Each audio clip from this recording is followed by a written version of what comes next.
একটা বাবার একটা অনুভূতি তো আলাদা। ঈদগুলো তো সবসময় বাবাকে মিস করি। ডিজিএফআই অফিস, পুলিশ, এমনকি হাসপাতালে পর্যন্ত আমরা খোঁজ নিয়েছি। কিন্তু এই ব্যাপারে আজ পর্যন্ত আমরা এই ব্যাপারে কিছুই খবর পাইনি।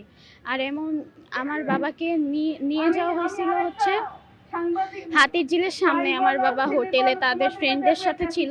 তো এক টাইমে তারা ৩ জন ছিল একসাথে। আমার বাবার সাথে আরো ২ জনও ছিল।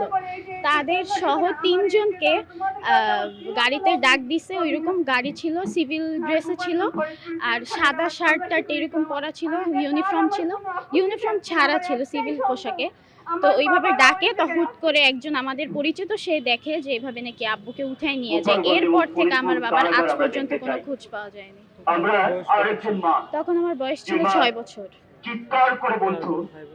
হ্যাঁ, আমার একটা ছোট ভাই আছে। আমার মা এখন বর্তমানে চাকরি করে। তো এর জন্য আমরা পড়াশোনা করি। এটা খুবই কষ্টদায়ক, খুবই বাবা না থাকা সবকিছু থেকেই তো আমরা বঞ্চিত থাকি। সবকিছু থেকে আমাদের কষ্ট আলাদাই একটা বাবার একটা অনুভূতি তো আলাদা।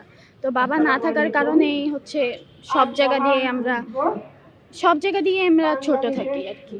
বাবার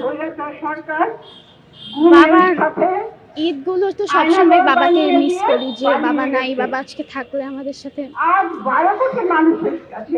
বাবা থাকলে আজকে আমাদের সাথে ঘুরতে যেত, হয়তো আমাদের সাথে একসাথে ঈদ উদযাপন করতো।